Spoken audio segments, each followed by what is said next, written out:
अस्सलाम वालेकुम रहमतुल्लाह। डियर स्टूडेंट्स, मैं उम्मीद करता हूँ आप सभी खैर ऑफियस होंगे। जैसा कि आप लोग जानते हैं कि हमने 10th class physics Urdu medium के लिहाज से स्टार्ट की हुई जो न्यू बुक आई है, इसका हम यूनिट नंबर 1 लेके चल रहे थे। चैप्टर नंबर इसका 10 थर्मल फिजिक्स वाला। तो इसमें लास्ट वीडियो मैंने आप लोगों को ये दोनों टॉपिक कंप्लीट करवा दिए थे। पहली वीडियो मैंने आप लोगों को ये वाला टॉपिक करवाया था, पिघलाओ की मख्फी अर्थ कंसेप्ट के लिहाज से एक एक चीज़ डिफाइन फार्मूलाज, इसके साथ मिसाल वजाहत। जैसे मैंने आप लोगों को बताया था वैसे आप लोगों को लिख के आएंगे तो इंशाल्लाह आप लोगों को पूरे नंबर मिलेंगे। उसके बाद दूसरे नंबर पे वेपराइजेशन की मख्फी अर्थ, ये भी मैंने आप लोगों को बड़ी डिटेल के साथ कंसेप्ट के लिए ऐसे ग्राफ भी साथ में करवाया था, ये भी ग्राफ समझाया था। एक एक चीज़ मैंने आप लोगों को क्लियर करवा दी थी। उसके बाद सिर्फ इस टॉपिक के अंदर ये एग्जाम्पल रह गई थी न्यूमेरिकल के तौर पे, ये भी मोस्ट इंपॉर्टेंट है, इसको आप लोगों ने तवज्जो से समझना है। इंपॉर्टेंट है, इसको ऊपर लिख लें, न्यूमेरिकल के तौर पे आप लोगों के पेपर में ये आ सकती है। इसको हम स्टार्ट करते हैं। स्टार्ट करने से पहले एक छोटी सी रिक्वेस्ट है, चैनल को ज़रूर सब्सक्राइब करें जी और वीडियो को लाइक और शेयर कर दें। स्टार्ट करते हैं जी। 0 सेल्सियस पर मौजूद 600 ग्राम बर्फ़ को पानी में तब्दील करने के लिए कितनी हरारत दरकार होगी। अब वो कहते हैं बर्फ़ को पानी में, मीन ये ग्राम दे रहा है ना, किस ये ग्राम हमारे पास क्या चीज़ दे रहा है, बर्फ़ का वज़न, मीन बर्फ़ का कितना वज़न है। तो वज़न हमारे पास क्या होता था, मास, मास का यूनिट। अब देखिए उसने नीचे लिखा है डाटा की आप लोगों ने हेडिंग देनी, बर्फ़ का मास इक्वल है m बराबर 600 ग्राम, ये आ गया। अब इसने इसको किस तरह से कन्वर्ट किया, पहले हम डाटा लिख ले फिर मैं आप लोगों को बताता हूँ इसको इस तरह से उसने किस तरह से लिखा है। तो कि पिघलाओ की मख्फी हरारत उसने दे दी है 3.36 मल्टीप्लाई 10 की पावर 5 जूल पर केजी। तो ये लिख लीजिए पिघलाओ की मख्फी हरारत। हमने मालूम क्या करनी, कितनी दरकार हरारत है। तो दरकार हरारत मीन दरकार थर्मल एनर्जी कह रहा है, हरारत को हम एनर्जी कहते होते हैं। तो हमारे पास क्या जगह एनर्जी, ये हमने मालूम करनी है। क्यू हमने मालूम करना है, फार्मूला हमने पीछे पढ़ा हुआ, Q is equal to MLF। LF से क्या मुराद है, पिघलाओ की मख्फी हरारत है। तो ये हमने मालूम करना। अब क्यू हमने मालूम करना। अब इसमें देखें तो ये जो उसने 600 लिखा हुआ ना, इसको ग्राम में किस तरह से, किलो में किस तरह। आप देखिए मास का यूनिट जो आप लोगों ने 9th क्लास में पढ़ा था वो क्या था, किलोग्राम। मास का यूनिट क्या था, किलोग्राम, लेकिन यहाँ पे सिर्फ ग्राम है। अब इसको आप लोगों ने क्या करना है, 600 तकसीम आप लोगों ने किलो में जाने के लिए 1000 पे तकसीम करते हैं और किलो को ख़त्म करने के लिए 1000 पे मल्टीप्लाई कर देते हैं। अब इसमें हमें क्या करना है, किलो में लेके आना है। तो किलो में लेके आना है, 1000 पे तकसीम करें जी। इसको 1000 पे तकसीम किया, ये आ गया 0.6 किलोग्राम। इसको आप लोग 0.6 भी लिख सकते हैं और 600 भी लिख सकते हैं। 0 पॉइंट के बाद जितनी मर्जी ज़ीरो लगा दो उसकी वैल्यू नहीं थी।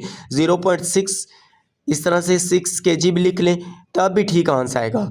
अगर आप लोग 0.66 लिखेंगे तब भी आंसर ठीक आएगा, इसमें मसला नहीं है। उसके बाद मालूम की हेडिंग दे के आप लोगों ने ये लिखना है। उसके बाद फार्मूले में वैल्यू पुट कर, अब देखिए ये है ना Q is equal to MLF। अब M क्या है हमारे पास 0.66। आप देखिए मैं आप लोगों को दोनों तरीके से करके दिखाऊंगा, आंसर सेम आएगा। देखिए 0.66 kg आ गया, साथ में क्या जाएगा 3.6 मल्टीप्लाई 10 की पावर 5 जूल पर kg आ गया। अब ये kg माइनस में है, ये प्लस में, तो हमारे पास क्या जाएगा, इन्वर्स कैंसिल हो जाएगा, साथ में ये जूल। अब देखिए इन दोनों को मल्टीप्लाई करें, ये हमारे पास ना 0.6। अब देखिए 6 के लिहाज से हम करते हैं मल्टीप्लाई कैसे करना है, 3.36 मल्टीप्लाई 10 की पावर जी 10 की पावर है 5। अब इसमें देखें तो क्या आएगा 201,600 मीन 20,16,000 20,16,000 जूल। अब इसमें हमने क्या लिया 0.6 लिया ना। अब इसको चेंज करें, 0 पॉइंट जो बुक वालों ने लिया 600 मल्टीप्लाई करें जी 3.36 मल्टीप्लाई 10 की पावर 5।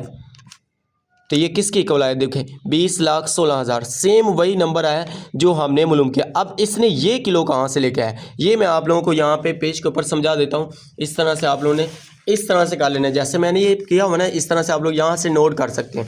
बुक वाला जो जैसे बुक वालों ने किया वो भी कर सकते हैं, लेकिन इस तरह से करके आएंगे आप लोगों को नंबर पूरे। देखें डाटा की हेडिंग आप लोगों ने मार्कर से देनी, एक तो प्रेजेंटेशन अच्छी बन जाती है, दूसरा नज़र आने में भी अच्छा नज़र आता है और चेक करने वाले पे अच्छे इंप्रेशन पड़ता है, अच्छे से अच्छे नंबर मिल जाते हैं।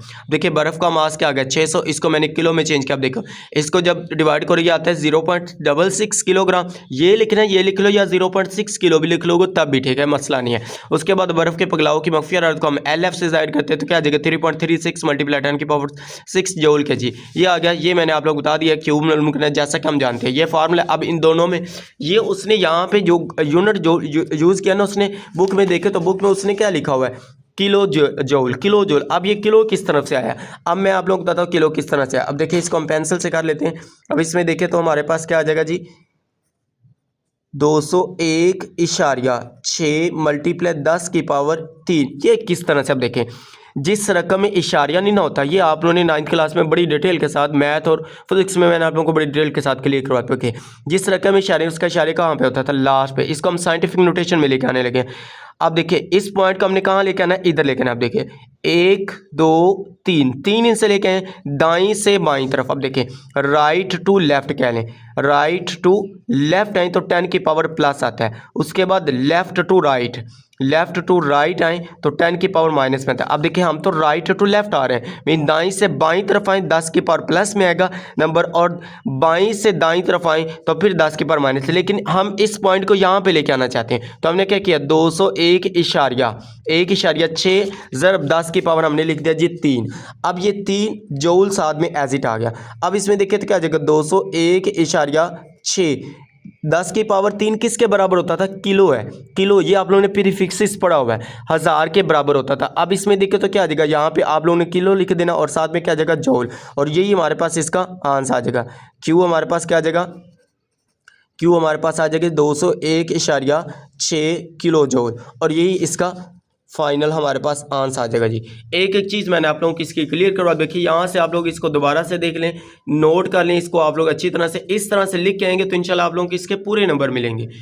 इस तरह से डाटा भी लिखें, डाटा में आप लोगों ने जो उसने मांगा है इस तरह से उर्दू भी साथ लिख दिया करें तो ज़्यादा बेस्ट। ना लिखेंगे लेकिन मसला नहीं, लेकिन लिख दें तो ज़्यादा बेस्ट है, क्योंकि डाटा का एक नंबर होता है, 4-5 नंबर का न्यूमेरिकल आता है, एक नंबर डाटा का दिया जाता है, 3 नंबर इसके सोल्व करने के दिए थे, एक नंबर यूनिट साथ में लिखने का दिया जाता है। अब देखिए एनर्जी हम मालूम कर रहे हैं, थर्मल एनर्जी, एनर्जी का यूनिट सिर्फ जूल है, लेकिन किलो हमने क्यों लिखा है, वो बुक वालों ने इसको किलो में कन्वर्ट किया हुआ है, इसको साइंटिफिक नोटेशन की फॉर्म में लिखा हुआ है, प्रीफिक्सेस में लिखा हुआ है, तो 201.6 किलो जूल यही इसका फाइनल आंसर आ जाएगा।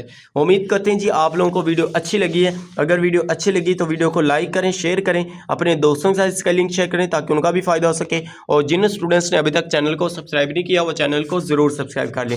ये सारी मेहनत सिर्फ आप लोगों के लिए की जा रही है, आप लोग प्यार मोहब्बत जरूर दिखाया करें, चैनल को जरूर सब्सक्राइब करें। अब देखिए सिर्फ हमारा ये लास्ट वाला टॉपिक रह गया सुपर कंडक्टिविटी वाला, तो ये भी इंशाल्लाह आप लोगों को कंसेप्ट के लिहाज से एक एक चीज़ इसकी भी क्लियर करवाएंगे कि कंडक्टर क्या होता है, इंसुलेटर क्या होता है, एक एक चीज़ कंसेप्ट के लिहाज से इसकी साइड इन्फॉर्मेशन में सवाल जिस तरह से एक एक चीज़ क्लियर करवाते हैं। तो आप लोग ज़रूर चैनल के साथ जुड़े रहें, चैनल के साथ जुड़े रहेंगे तो आप लोगों की इस चैनल के ऊपर पूरी की पूरी बुक हम इंशाल्लाह कंसेप्ट के लिहाज से, उर्दू मीडियम के लिहाज से आप लोगों को क्लियर करवाएंगे, मैथ और फिजिक्स इंशाल्लाह जी। ओके जी, मिलते हैं नेक्स्ट वीडियो में, दुआओं में ज़रूर याद रखिएगा। अल्लाह हाफिज़, thanks for watching this video.